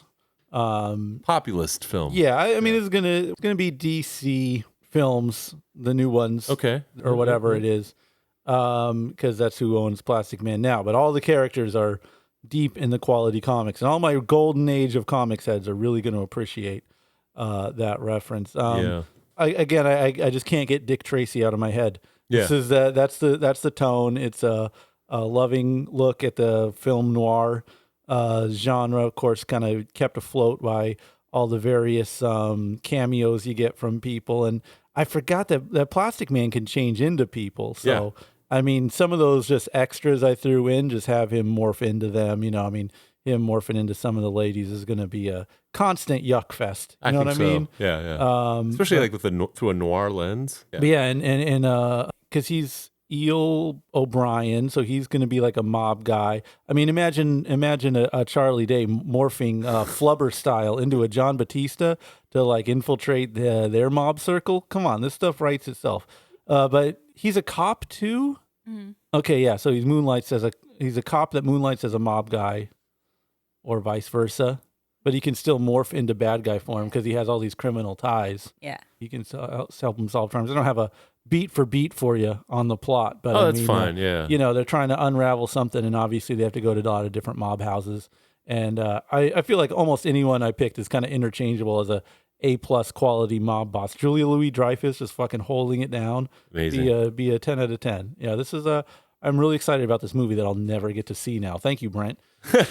Well, you're writing it. And as a wordsmith and as a director in this case, are you going to have everybody hold pretty tight to script? Are we going to do a few extra takes? I mean, Plastic Man is largely about the Plaz himself, just cutting loose. Obviously, I would love to go practical for stretchy stuff, but I think at this point, you're stuck in CG land. I don't think there's any getting around that.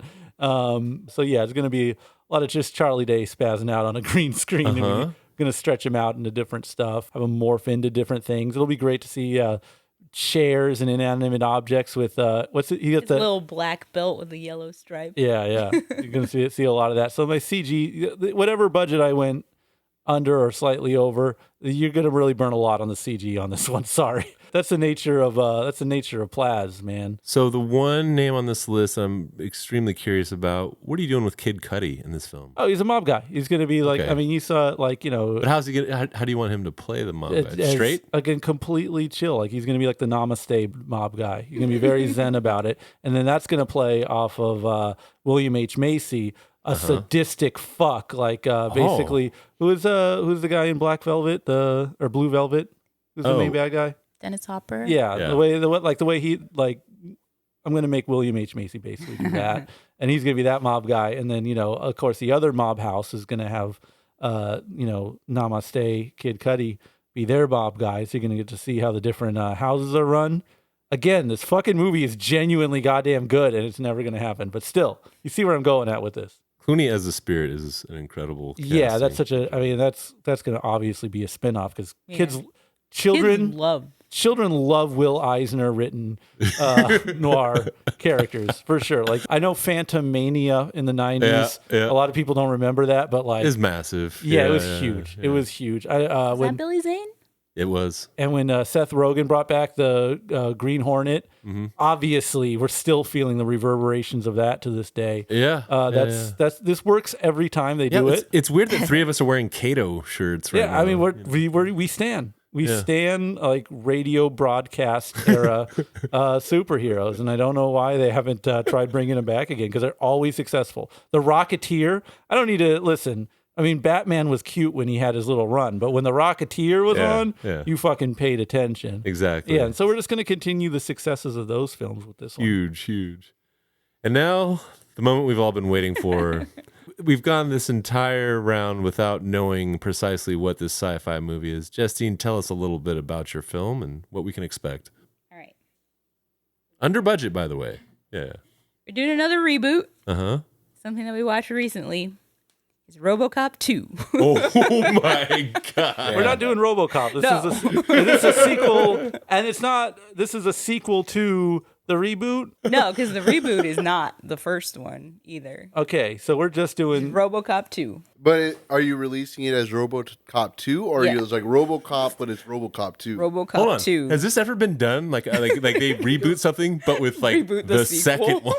second one? Is Hollywood smart, or are they a bunch of fucking idiots? Let's go. They're We a bunch own of everything. fucking Let's do idiots. it. Hence, they never came up with that. Sequels do well, reboots do well. Just skip right ahead. Skip it. Think about Skip it. Like it. RoboCop, perfect. We don't need to remake it. No. RoboCop 2 needs some work. I mean, know don't get me what wrong. RoboCop Well, that's what I meant. Like, are you releasing it as just RoboCop, but just the plot of the sequel? So no, like, backstory, none of that guy getting shot up. It's RoboCop 2. Uh-huh. Fresh out the gate. Okay, fair enough. And that's not a subtitle either. No. So you're going to have to say RoboCop 2, parentheses 1990, or Yes. RoboCop 2, parentheses 2024. I love it. Yes. I love it. All right. So we've got, as Murphy, Jake Gyllenhaal, your lead. Officer Ann Lewis, Zoe Saldana. Kane, who becomes a machine man at the end, is Willem Dafoe. And then his girlfriend that he kills for no reason at the end, Tiana Taylor. Okay. So there's a little boy who ends up taking over after Kane gets machinified. There wasn't anyone that young, so I chose Finn Wolfhard. Yeah. He's the closest. There's the CEO of the company that's making the bad machines. That'll be Matt Damon. Yeah. And then there's a bad psychologist lady who's working with the CEO, and she's trying to find other candidates to turn into RoboCops, but she's choosing like inmates and stuff, and then she ends up just sleeping with the CEO to try to get more funding and stuff. That's Parker Posey. 100%. That pick makes perfect sense to me now. Yeah. Then there's the police chief that used to work with Murphy, and he's like, he's still one of ours, you know, and he keeps trying to advocate for him. Police chief. But that'll be Michael Keaton this time around. And there's a mayoral candidate guy who's like trying to clean up the city, but they keep like shutting him down because the CEO guy has more pull, and that'll be John Boyega. Mm-hmm. And then, RoboCop has like a doctor lady, like when he gets hooked back up in the cage thing, and she's like, he's suffering. And they're like, he's a machine. That's Viola Davis. 25 credits for that. Yeah, for that big role. Needed her real bad. Yes. And then we have the nuke heads. We just need some general issue nuke heads. You know what? Okay. You can have one of my Pete Davidsons for that for sure. No, F him. We got Barry Keoghan, Glenn Howerton, Yes. and Guy Fieri. Good pull. Good pull. Incredible. Can I shoot your teaser? Yeah. So it's just a black screen, and you just see a 2, like the metal 2 from thing, and it goes in and really close up, and then it like stops, like because it hits the bottom, like when those 3D things go forward and they hit the bottom, and then you just hear nuke, and then it cuts. Wow. Yes. Very People good. who know, Yes. they'll know. All right, RoboCop 2. Nuke. And then we'll sell T-shirts that just say nuke on them. Bro, when was the last time you saw RoboCop 2? Long time ago. Bro, the fucking nuke merch is so sick because it's like they're like trying to make it like it's crack or something. Yeah, right? yeah. It's like a pretty clear allegory or whatever. But like, there's merch. Like kids are just running around with Remember nuke that at shirts. all. Oh, okay. Yeah, that does ring a bell. Yeah. And they'll like write it like you have a back patch or something. Yeah, yeah. Like write crack, Yeah. cocaine. Yeah, imagine writing your drug of choice on the back of your leather jacket like it's a misfit skull. Hell yeah. So fucking hard. Yeah. Makes sense. To me. Nuke. All right, so coming straight to IMAX and IMAX only, shot on camcorder, Cloverfield the reboot from the auteur Dylan. Justine just revealed to us that she is rebooting RoboCop 2. Yeah. Not RoboCop. RoboCop 2 with nuke. There is still room for a prequel. Yeah. If you Oh want. my god.